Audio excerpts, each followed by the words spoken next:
It's hard when you're not in pads yet to get a full picture of what that success maybe looks like, but we're not in the mode, while we compete every single day, we're in the mode of teaching and learning right now on both sides of the ball. So I'm pleased with the effort. It's not near as clean as it needs to be on both sides of the ball. A rep is a rep in general. You know, we try as quarterbacks knowing that there's not many reps to go around. Just when you're behind the center and trying to take as much mental reps as you can, that's, you know, been to our benefit, you know, be able to get it that way. So there's a combination of ways to make it happen, but of course the physical is a little different. Just learning.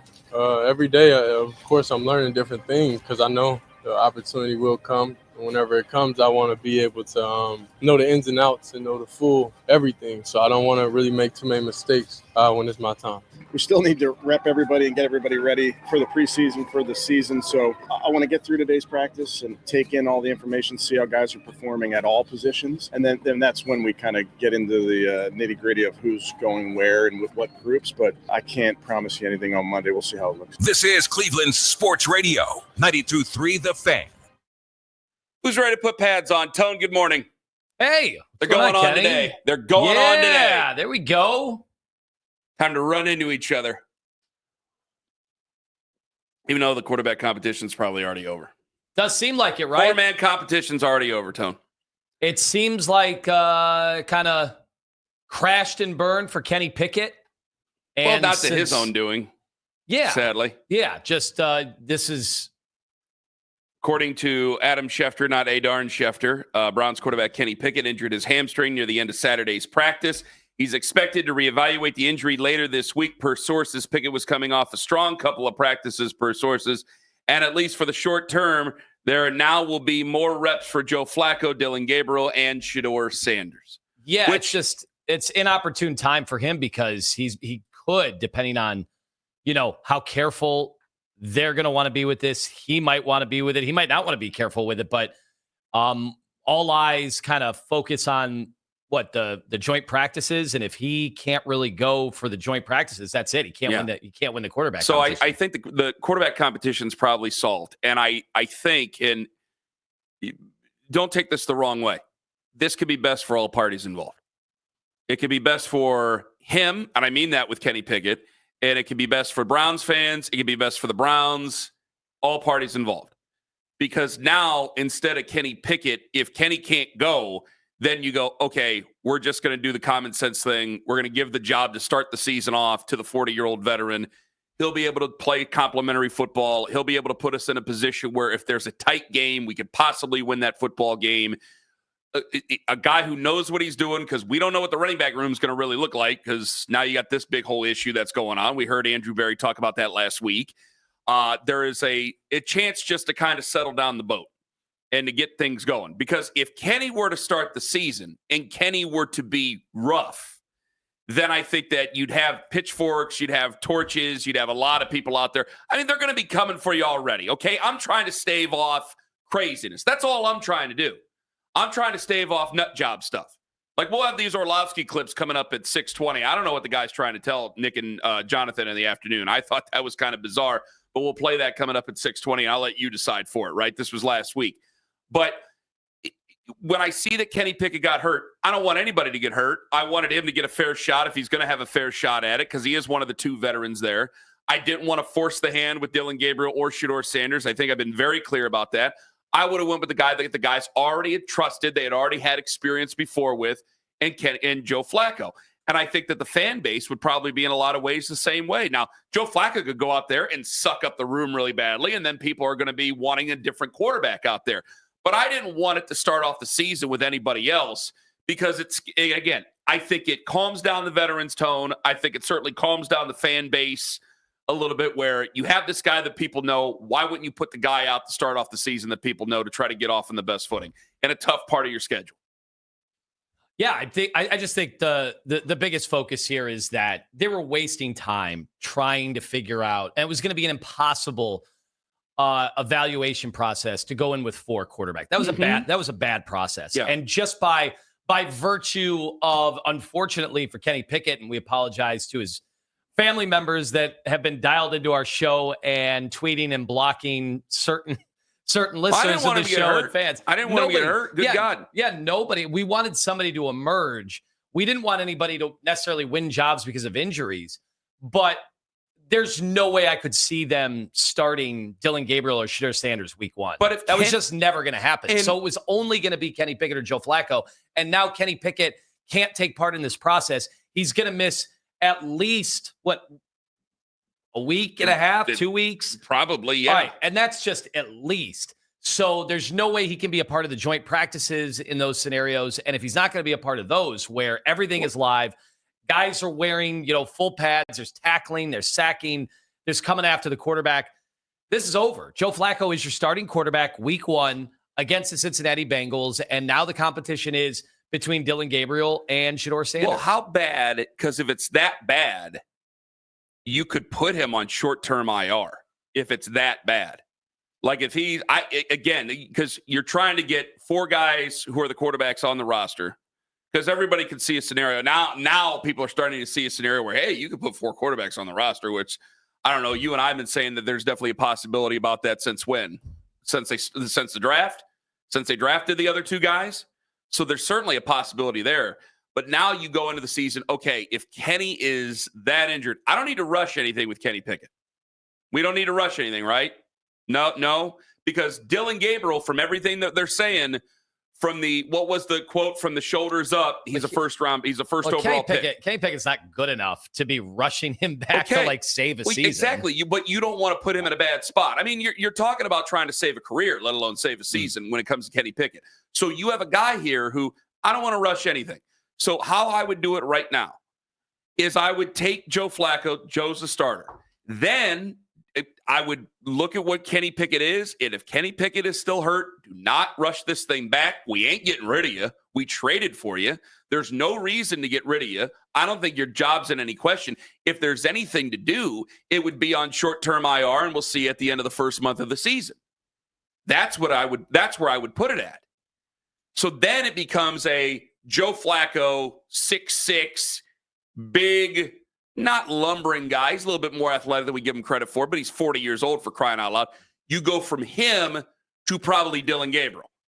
And they say Dylan's smart. Dylan's got all the intangibles of what you would want to know with an offense. It's just he's 5'10".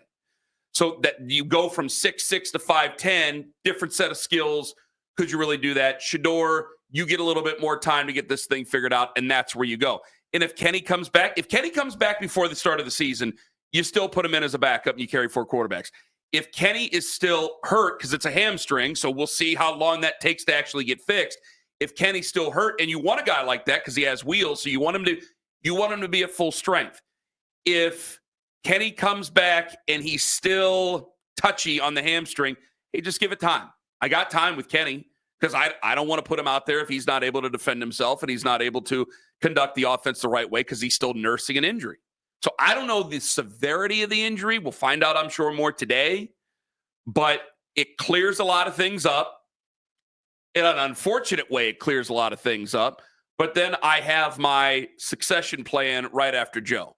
I give the job to Joe, and then I see where it is for many. Unless people can give me an argument on Dylan Gabriel, Shedeur Sanders week 1. Well, and I'm sure there are people who would be trying to give us an argument because I saw it on social media. I mean, Shedeur Sanders had a couple of really nice throws on Saturday last time they were together.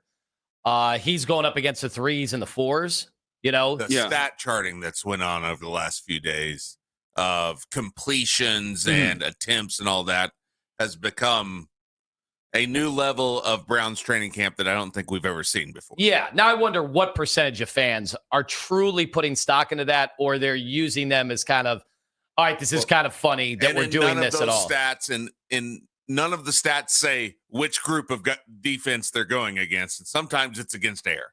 Yeah. And I watched some of these reps with Shedeur. Like if Myles Garrett was on the field, the play would have been over already. Like that's just a reality. Like it's very different going up against the starters than it is. With that said, Shedeur Sanders, those are the best passes I saw. Yeah. And the people that were at camp, watching this religiously, they're like, oh yeah, he had the nicest throws. Do you think anybody is seriously, like, not, hey, I'm a fan and Shedeur obviously is, this exciting story. Yeah. I don't think it's nearly the story of training camp like people were trying. Has anybody? Where's the national media even been? Have they even been really following the Browns? It's going to be. They'll be in town this week, so we will find out. The Shedeur Sanders business is about to pick up. I do think it's been proven that was grossly overrated. Shedeur Sanders is not the story. He's not a circus. He's not a distraction. He's also not a story. Well, when teams weren't practicing, 4 straight. Well, when teams weren't practicing, then he was one of the bigger conversation pieces because of what had happened during the offseason. Rookie minicamp. Yeah. But now that teams are practicing around the NFL, they're going around the tour. I'm not really seeing much in the way. But I think by Friday you might change your mind because the media is going to be in town, Hall of Fame weekend, all the other stuff. That means that all the national people are going to be in town. They're going to be in town to see number 12. I mean, they'll talk a little bit to Joe Flacco and Myles Garrett and maybe a little bit of Denzel, even though Denzel is not the most boisterous person in the world. Maybe a couple of other people, but they're in town to see the Hall of Famers and they're in town to see Shedeur Sanders. So I don't know if I want to subscribe to that just now that he's not a big story. If he's going out there, because I'll tell you what. Do you think it'll be a big story when they're like, yeah, I mean, Kenny Pickett's injured, but in reality, Shedeur's 4th string? Do you think that will be... Honestly, is that a story people care about all that much? I think by the end of the week, it's on Shedeur. If they go out there and he throws the way I heard of him throwing this last week. Week or day? Week. Okay, I'll say week. We only saw a couple of days, so I say day. Week, fine. So if he goes and he throws like he did last week, day, whatever. If he throws like that, I think a lot of people are going to be here, and they look at it from 30,000 feet. Even if it's against 3s and 4s, not Myles Garrett, not going up against. I mean, again, you got football people that you trust going, why are you wasting your time with these old guys? What are you doing wasting your time with them? Put the rookies in there. We've asked that question before. If they see Shedeur Sanders, they're going to look at. I guarantee you that somebody's going to come away. This probably won't pay off till next Monday. Somebody with a name will come away with this. If he throws well. Somebody will come away from camp, their time at Browns camp going, he looked good. He was supposed to be a first-round pick to a lot of people. He fell all the way to the 5th-round pick. Maybe he got a steal. You guys ain't going anywhere anyway. What's the point? You might as well play Shedeur Sanders. If he throws as well as what he was throwing last week, yeah, somebody's going to do it. So I'm going to disagree with you because I want to let the national media come in. So you want and them. see what they say. It sounds like Ken Carman. It does sound like Ken Carman is more excited by the notion of the Emmanuel Achos of the world coming in and saying, I don't know the fact that the Browns are not starting buddy. Shedeur Sanders. I don't know if he's coming to town. That gives him more free time to come to Browns camp. Are you kidding me? So, because I don't think Fox Sports was going to be, setting out an encampment here. 6 open dates. So I do think it sounds like there's an excitement in your voice that maybe the national media can create a stir over this. Why do you do this? We've been back for 15 minutes, and now you're doing this. If I was saying I was excited about it, I was saying I was excited. So you think it would come as a detriment if they did that? No, I don't think it's a detriment. What is the Ken Carman opinion on whether or not the national story of Shedeur Sanders? It wasn't going to be a big deal, and I said no. Wait until the end of the week. I think some people are going to make it a big damn deal. So I misread it. You didn't really care either way if it was a big deal. I'm just trying to make sure I've got Ken Carman right here. What do you mean? What are you talking about? I'm just trying to get the opinion out of Ken Carman on whether or not the Shedeur mania is A, going to happen, and B, whether it serves them well or hurts them. I don't know if it's going to happen. I said I could see it. Did I or did I not? Owen said I could see a scenario where at the end of the week, you have national media in town, and they see Shedeur throw any bit like he did last week, and they go, well, what are you guys doing wasting your time with all these other guys? I stopped listening once your face got so red. Well, because he's putting words in my mouth already. No, you did say this might not pay off until next week, until next Monday. Yes. Believe me, I've got it right here. I'm ready. I'm marked and ready to go. It might not pay off till next Monday once everybody rolls through. Do you really not believe that the writers and the pundits and people who come to town this week, I think the grifters are going to make an argument always, because I've seen it already. What if Baldy comes to town and says What if Baldy... Right. Make a media list of the people you'll listen to I think say that he should be the starter and see whether or not it's legitimate. So like Jeremy Fowler, right? He's not a big opinion giver. He's just a reporter. But if Jeremy Fowler comes into town and does all his hits on SportsCenter and then goes on and helps out the First Take crew or whatever, I don't even know who's in position anymore. There's been so much of a shakeup on all the networks. But if Jeremy Fowler comes in and says, I talked to the Browns this week, I talked to some players in that locker room, and they want Shedeur to be given a legitimate shot. Okay, that changes it. I'm not really hearing much of that right now. I'm hearing Shedeur on one of the worst teams in football is 4th string and made some nice throws the other day. That's all I'm really against 3s and 4s. That's all I've really seen so far. So it has been a far cry from Mike Greenberg a month ago saying Shedeur Sanders in Cleveland's the biggest story of the offseason. Call Mike Greenberg it has been so far from it. Hasn't even been, guys, it hasn't even been one of the biggest stories in Brown's camp. He's been 4th string. Call him Mike Greenberg a grifter. No, that's the thing. He's not. But I need a list of grifters. I need a list of grifters by the end of the week here from you. I do think some people were trying to stir up some stuff a month ago when it was a dead season in the NFL. And it has. It's been one of the deadest off seasons I can remember. Absolutely true. I mean, if you're going to put me on the spot, I'm going to put you on the spot. I want a grifter list by Wednesday. The grifter list. I think at 7:45 we're going to play grifter or gold miner. 216. I think Dan Orlovsky's such a nice guy, he don't want to tell anybody bad news. Because I got 2 clips to play, and I'm going to get to these calls about the competition and whether or not it's already over. And whether or not Shedeur is going to be a big story by the end of the week. Lyman says no. I say absolutely yes. I think he's going to be a big NFL story by the end of – if he practices well, I think it's going to be a big damn conversation. However, Dan Orlovsky, who I think is such a nice guy, he don't want to tell anybody anything bad. Here's Dan on Afternoon Drive. He says, take the over on the wins. Is that correct, Owen? He says, take the over. I would take the over on that. I understand the division is very difficult, but I think there's 2 things. The coach and the general manager know they need to win, and that's something, that paranoia, that urgency, that just refines a focus level and it builds that whatever it takes necessary mindset. I think the second thing is Joe is there, along with a roster that still has a decent amount of some talent, certainly young talent. I would take the over. Okay, says take the over. But then he says, you got to play the rooks. Both of them would be the rookies. I would be doing everything if I was Cleveland to see if one of those 2 kids I drafted could be a starter this year. And then you have the opportunity to evaluate, is he a starting quarterback or is he not a starting quarterback? Is he a starting quarterback that we can win games with? Because then that maybe changes the way you view those 2 first-round picks for next year. So you're trying to figure out what you're going to do for next year's draft. And we got to figure out what we have. Because let's be honest, as of right now, they are day 2 and day 3 rookies. So we should let the day 2 and day 3 rookies play, but also take the over on the wins. It doesn't add up. Unless Shedeur, Dylan Gabriel, or Jaden Daniels, right? Unless they are that way, which I don't think anybody would put that on them right now. Jaden Daniels was still, people compare the fans of the rookies compare them to Jaden Daniels. I go, Jaden Daniels was a top 5 pick. He was number 2 overall, for Christ's sake. What are we doing making this comparison? It'd be great if he ends up that way, if Shedeur or Dylan were to end up that way. But let's not put carts before horses here. One of these players is not like the others. Jaden Daniels was up here. Well, there was a time. These guys were down there. There was a time we were being misled to believe that Shedeur Sanders was a number 2 overall pick potential. And honestly, there was a time where people thought that Jaden Daniels was just an also-ran and garbage, just like his Arizona State teammates thought he was when he had left them to go to LSU. Remember those videos that were made there? So things can change, certainly. But when you're saying that, take the over on wins, you got to see what these rookies are because you got these.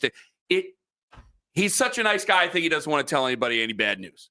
Like somebody's going to have the number 1 pick, and we're going to find out pretty quickly what we're playing for. We will find out because to me, if Dylan Gabriel or Shedeur Sanders starts the season, I'm nervous for them. I'm nervous for those in charge who put them there. And I think that the season is exactly what a lot of people are saying it's going to be. Not that you guys are wrong. I'm just trying to look at this going, well, you're trying to win some football games. Are you not? Are they safe no matter what the people in charge, Andrew Berry and Kevin Stefanski? Because I don't think you can guarantee anything. So there's so much that's unclear that the Kenny Pickett injury clarified a few things where it's like, okay, you just start the veteran there. You don't just throw these kids out to the Wolves taking on Cincinnati to start week 1. That's a team that's supposed to have playoff aspirations, for crying out loud. But you don't want to do something like that. So I think there's still a lot to be said of the responsibility of what the season's going to be. Are you a team that's getting ready for next year? We'll find out. Because if you start off Dylan Gabriel or Shedeur Sanders, are going to go, guys, I'd like to be pleasantly surprised, but I think this is a team that's getting ready for 2026 already. If you start out Joe Flacco, okay, Maybe it's the guise of playing over this season and we're trying to win. Maybe it's not real, but at least they're trying to win to do something for these veterans here on this football team to keep them still interested in the season. There's still a lot to play out. Yeah, just the first thing, it seemed that this Kenny Pickett injury news just made their lives so much easier. It seems like they made their lives so unnecessarily difficult the way that they were going to enter into camp. And I know I've seen some people say, well, they're throwing darts. And I've been an advocate of, hey, you got to throw some darts every year, quarterback, until you get one. I never thought throw 4 darts at the same time and then do it blindfolded. Like, that never made sense to me. All they did was put yours in high gear. That's all they did. Yeah, they followed you. They did take it to another level. You shouldn't be very mad at the Browns at all, considering they've done everything you've wanted them to do here over the last 4 years. Put more darts out there, throw more darts at the wall, go out and get the quarterback that you want. I mean, there's a lot of things that you should like here. The simultaneous 2 competitions, one for the backup, one for the starter. You just don't see a lot of that in the NFL, if at all. I don't think I've ever seen it to this degree, to go with 4 of them. And then by virtue of this injury, and I hate to say it, it finally got this back to some bit of normalcy.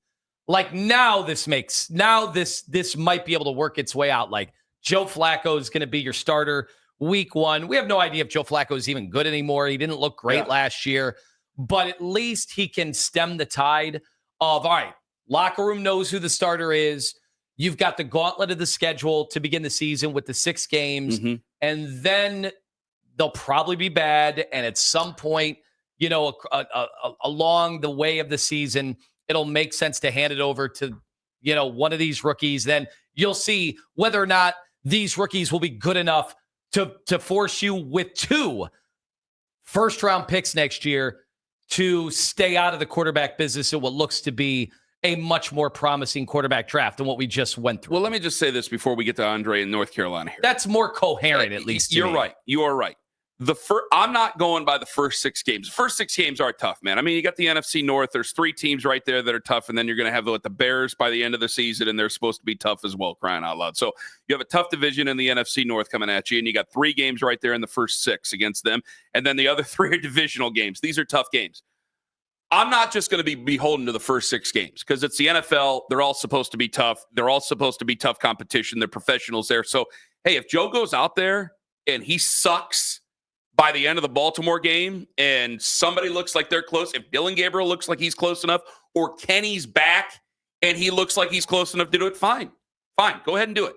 Shedeur, same thing. If Shedeur looks like he's got it and things are rolling and things are clicking for him, and you want to put him out there before Green Bay on September 21st, go right on ahead and do it, because they're all supposed to be tough games.